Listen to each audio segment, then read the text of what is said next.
क्योंकि साडा मोराल बड़ा बुलंद सी उदों असीं अपने घरां च शिफ्ट नहीं होए घरां 'च बैठे साडे इत्थे ना दास दा बाबा इमरान कहंदे एक बारी जहाज निकल गया ना इंडिया दा जी जी वो गाना कटदा सी वो किधर गए मुसलमान ही भैन चोद किस तरह आ गए सही है तो सही तां ही है पता लगा बसंत चढ़ा लिया आज हमने जाना है इस रोड पे। पहले हम गए थे नारोवाल जफरवाल बाईपास वाली साइड पे, तो अब इस रोड पे जा रहे हैं। इधर हमें काम है, वहाँ पे इस बंदे से प्रॉपर्टी डीलर से मिलना है, कोई फर्दर शर्तें निकलवानी है। तो ये भी जी नारोवाल का पार्ट है। तो चलें इस साइड पे आ गए हैं, तो आपको ये भी दिखा देते हैं थोड़ा सा। यहाँ पे इस्लामिया डिग्री कॉलेज होता था। मैं किसी दौर में यहाँ पे आया हुआ हूँ इंटरमीडिएट में, जब मेरी क्लासेस थी तो मैं शकरगढ़ से नारोवाल आता था। मेरा एडमिशन नहीं हुआ था शकरगढ़ डिग्री कॉलेज में। मैं थोड़ा नलायक और नकम्मा सा रहा हूँ, एक साल में यहाँ पे स्टडी करता रहा हूँ। तो ये राइट साइड पे आपको नज़र आ रहा होगा, यूनिवर्सिटी ऑफ नारोवाल का कैंपस है।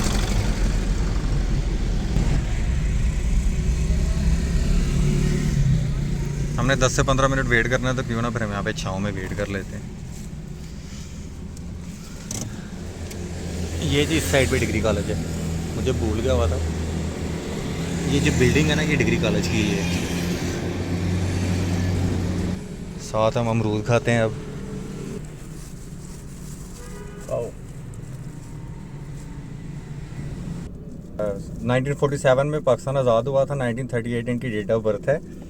और नाना जी ने बताया कि हम लोग साइकिल पे भी, पैदल भी नारोवाल तक आए हुए हैं, पैदल भी नारोवाल तक सफ़र किया हुआ है। और अब तो खैर जो ना बहुत तरक्की हो गई है, लोगों के पास बाइक्स हैं, गाड़ियाँ हैं। तब ना कोई बस चलती थी, कुछ भी नहीं होता था। साइकिल पे, इनके पास एक साइकिल होती थी, साइकिल पे सफ़र करते थे। तुम भी कुछ बोल के दा चढ़ो।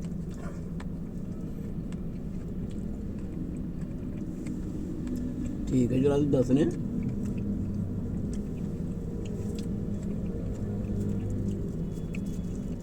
कोई पक्की सड़कें नहीं थी। 700 टैंकों का हमला हुआ था। आरबोट इंडिया के टैंकों का कब्रिस्तान कहलाता है। वहाँ ढेरों लोहा लगा हुआ था टैंकों का चिविंडा स्टेशन पे। चिविंडा स्टेशन पे जी, चिविंडा स्टेशन को टैंकों का कब्रिस्तान कहा जाता है। इंडिया के टैंकों का कब्रिस्तान। वहाँ पे इंडियन टैंक बहुत ज़्यादा तबाह किए गए थे। 700 टैंक 700 इंडियन टैंक। सही। सन 65 की जंग में। 1965 की जंग में, वो भी जंग आपने देखी है। देखिए यहाँ से आपके पास से टैंक गुजरते थे। अमृतसर तक पहुँच गए थे हमारे पास से। तो ऊपर से सिर्फ जब जहाज़ उनका आता था फायरिंग के लिए तो वो काबू कर लेते थे, उसे उतार लेते थे, गिरा लेते थे। आता ही नहीं था। वो गिराते कौन थे? हमारे पाकिस्तानी पाकिस्तान एयरफोर्स वाले पायलट। सही हो गया। वो गिरा लेते थे, ये आते नहीं थे। अगर आता था तो हम तो शुक्ल देखते थे कि ये आ कैसे गया। सही सही सही। तो चंद लम्हों के बाद देखते कि पाकिस्तानी पायलट आए ना, उन्होंने उसे गिरा दिया। माशाल्लाह जी। ये MM आलम उसी दौर में, उसी दौर में सन 65 की जंग में MM आलम पायलट था, जिसने इंडिया के अक्सर तबाह की थी अपने हवाई अड्डे। जी जी जी जी। पठानकोट, दिल्ली, फलानी जगह आए वक्त हर वक्त ये खबरें लगी रहती थी कि MM आलम ने फलां अड्डा तबाह कर दिया। यानी कि MM Alam was a hero. हाँ वादा हीरो। MM आलम हीरो था जी उस जंग का। आप सबको भी पता होगा इस हिस्ट्री का। और एयरफोर्स का पायलट। जी जी, एयरफोर्स का पायलट। अभी तो खैर वो रिटायर्ड हो गया है, वो अल्लाह को प्यारा भी हो गया हुआ है। तो वो क्या सीन था, वो जो कत्लो गारत हुई थी? और वो तो था जब पार्टीशन हुई थी, पाकिस्तान वजूद में आया था ना। जी जी तो इंडिया से पार से मशरकी पंजाब से जी जी, लोग महाजर होकर इधर आए। इंडिया से लोग इधर आए। इंडिया से लोग शिफ्ट होकर पाकिस्तान में आए। जी जी। हिंदुओं ने उन्हें निकाल दिया, सिखों ने निकाल दिया। सिखों में ज़्यादा सिख उस वक्त कत्लोगात करते थे। सिख कम्युनिटी ने बहुत कत्लो गारत की। जो कौम वहाँ से आती थी कम्युनिटी, जी जी। लोग आते थे, सिखों ने कत्ल कर देते थे। मतलब वो कत्लो गारत ज़्यादातर इंडिया में हुई है, उसी साइड पे। इंडिया में। और फिर जो बच जाते थे वो महाजर यहाँ पे पहुँच जाते थे, फिर वो बताते होंगे। रावी का पानी सुर्ख हो गया था कौन से। अल्लाह। इतनी कत्लोगारत हुई थी। जी दरिया रावी, कुर्बानियाँ दी थी। दरिया रावी अगर कभी इंशाल्लाह गए आपको दिखाएंगे, उस साइड पे बड़ा भाई वाली साइड से वो निकलता है। तो नाना जी कह रहे हैं कि वो दरिया रावी का जो पानी था वो बिल्कुल सुरख हो गया था, इतनी कत्लो गारत हुई थी, इतने लोग जो है ना वो शहीद कर दिए गए। साढ़े पौने पूरा अफसर नंबर से कहने कि 17-18 चीज़ सी फैमिली की। जी जी। तो मैं एक बाहर बच्चा था, मैं दरिया छाल लाती सिंगान लगाती, फिर दरिया में छलांग। रुड़दा रुड़दा मैं कितने किनारे जा लगा। तो मैं बच्चा सारी फैमिली ਵਿੱਚ बाहर एक मैं और कत्लो गारत तलवारां शलवारां ना होंदी हैगी। तलवार ही सी हाँ जी हाँ। क्योंकि गन उस दौर 'ਚ होएगी तो सही, लेकिन या बर्छी होंदी सी या तलवार होंदी सी, ज़्यादा गन नहीं सी, इजाज़त ही नहीं सी किसी ने। मतलब तलवार और चाकुओं के साथ ही कत्लो गारत हुई। तो जी बड़ी कुर्बानियों के बाद ये मुल्क आज़ाद हुआ, बहुत कुर्बानियों के बाद। और जो लोग वहाँ से इधर हिजरत करके आए उन्होंने भी बहुत कुर्बानियाँ दी। में सब ये सिख लोग थे। जी जी। पानीमल सिख, मानपुर जट्टां दा सिख, कराड़े सिख, फिर अपने मडियाली सिख, फिर अपने आदा सिख, शजवाल सिख, बेली सिख। इन्हों को अक्सर लोग डरते अपने घरों तो। असं भी चले गए मेडिसन बाकर।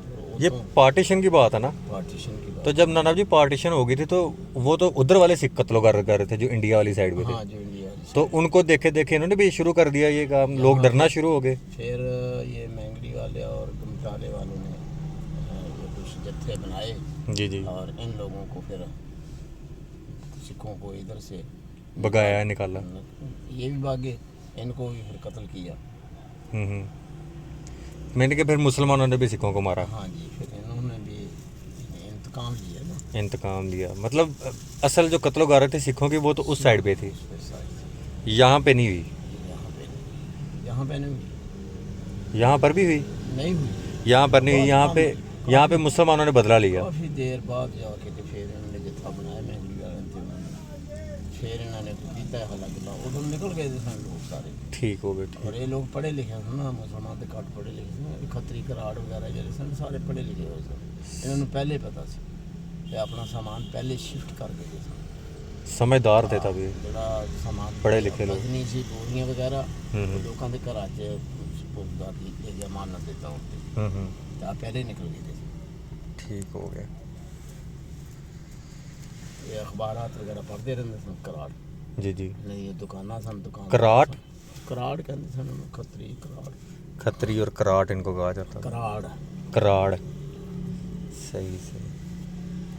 तो फिर सही अमन अमान कब हुआ?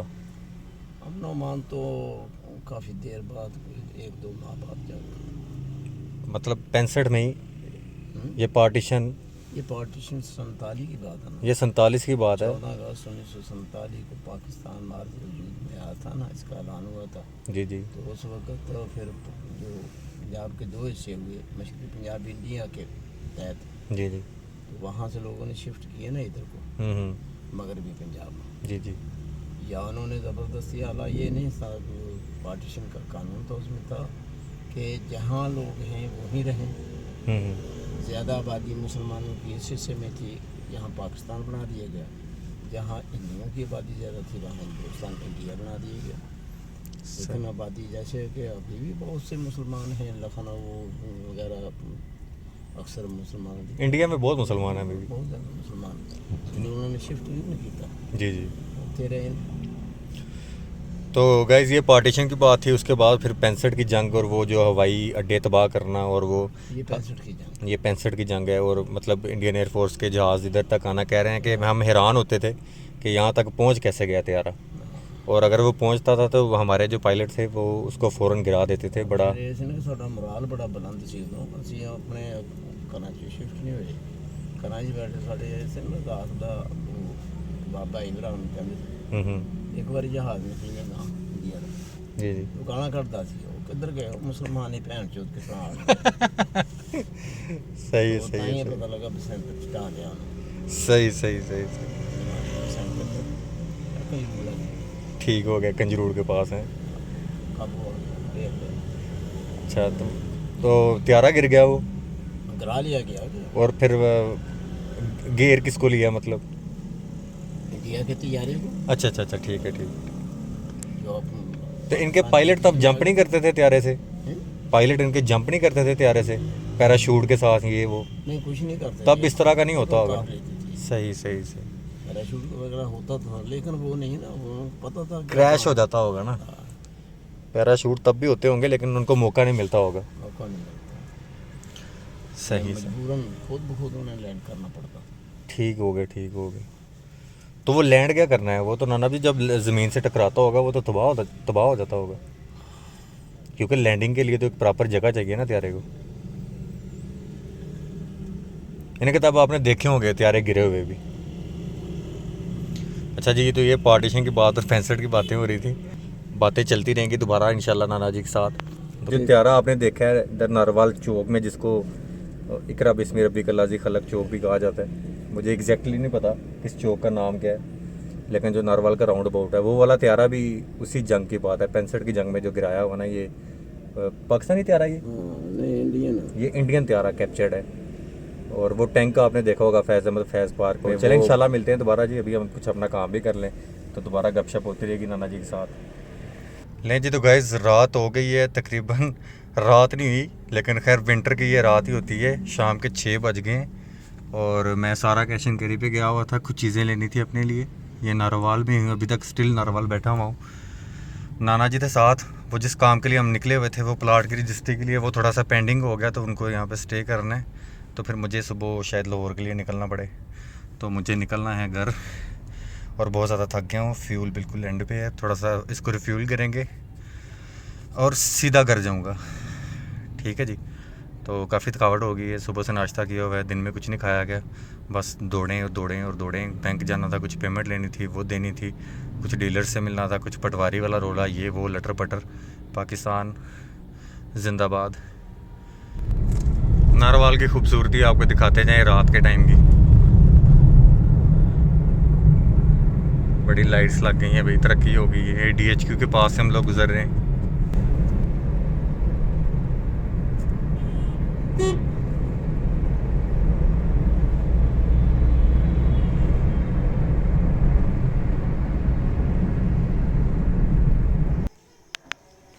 ले जी सर, तो गाड़ी कर दी है लॉक, हम पहुंच गए हैं घर।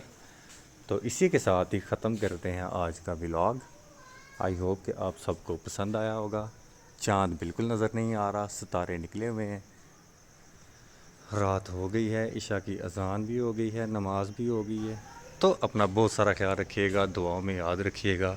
आप सबके लिए ढेर सारा प्यार, सब्सक्राइबर बढ़ाते रहो यार, व्यूज़ देते रहो यार।